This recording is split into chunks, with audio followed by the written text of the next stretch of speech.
Vous voulez vous lancer, mais comment trouver les moyens pour financer votre projet solidaire et le mener à bien? Nous allons le découvrir avec de nombreux témoignages et réfléchir ensemble aux méthodes les plus accessibles. Commencez par la plus simple, l'autofinancement. En effet, mettre vous-même la main à la poche pour financer une partie de votre projet est souhaitable.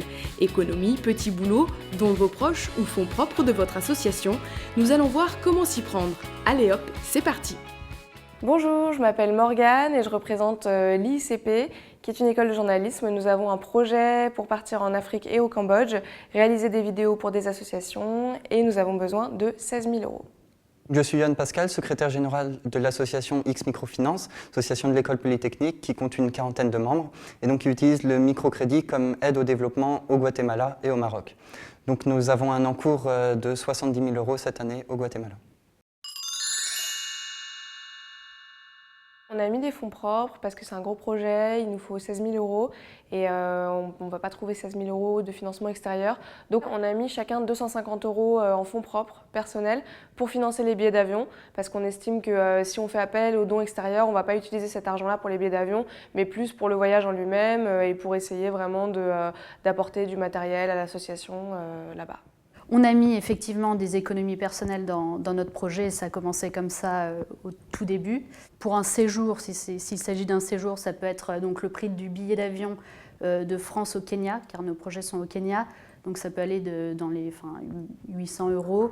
On a mis des économies personnelles en ce sens où on utilise notre argent pour pouvoir nous payer nos billets d'avion, les vaccins, ce genre de choses, parce qu'on part du principe que tout l'argent que l'on récolte doit aller uniquement pour le projet. C'est 400 à 600 €. Parce que voilà, il y a des missions où ils restent moins longtemps, donc ils ont moins de frais de vie engagés, et des missions où ils restent plus longtemps, donc ils ont plus de frais de vie engagés. Mais 400 à 600 €, c'est la fourchette globale. Quand on est motivé, forcément, on va donner de soi, de sa personne et aussi de son argent. Donc forcément, les deux choses sont liées. C'est important de mettre de l'argent propre parce que nous, déjà, ça prouve qu'on est investi personnellement. On se rend plus compte quand on a mis son argent du projet, on en est plus à fond pour le réaliser. Et aussi parce que si on doit demander l'argent des autres, c'est aussi important de le faire soi-même et de s'investir personnellement dans le projet. On demande une cotisation de 20 € par an, donc c'est relativement minimal.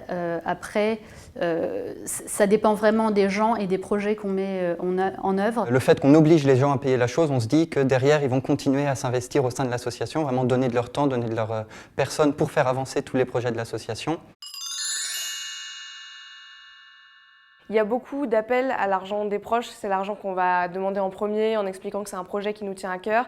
Et les premières personnes à donner, en général, c'est la famille et les amis qui voient qu'on est motivé, qu'on a un projet et qui veulent nous aider. Il y a des proches qui nous soutiennent parce qu'ils nous comprennent et ils nous prennent au sérieux. Ils considèrent que c'est un beau projet pour lequel on s'engage, c'est un projet sérieux, que c'est pas juste une lubie, une fantaisie de se dire je vais partir faire de l'humanitaire au Burkina Faso. Nous avons sollicité nos proches parce que nous croyons dans le projet, donc tous les moyens possibles pour récolter de l'argent sont bons à prendre. Donc moi, personnellement, je suis allée voir des proches et pour Noël, j'ai demandé à ce que chacun mette un peu d'argent sur le site nosicombat.org. Comme on est une jeune association, on fait principalement appel à l'argent de nos proches, que ce soit la famille ou les amis, de manière plus étendue à notre réseau, donc Facebook en particulier. Donc, pour l'instant, étant une jeune association, notre base de financement, c'est effectivement l'argent de nos amis et de notre famille.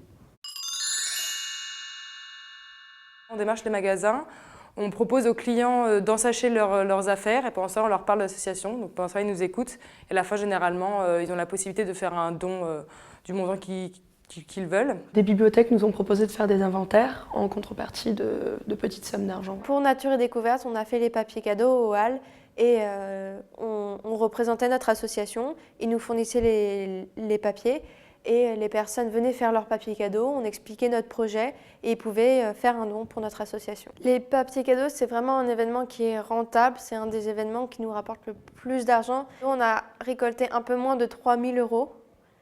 Mais sur donc 1 mois et demi de papier cadeau et on travaillait 4 jours sur 7.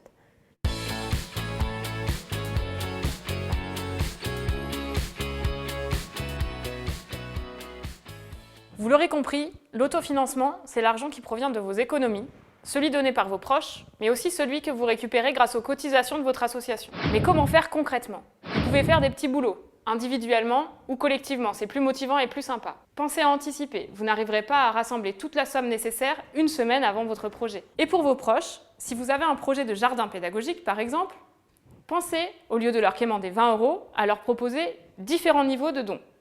10 € pour acheter un sac de graines, 20 € pour acheter une pelle par exemple.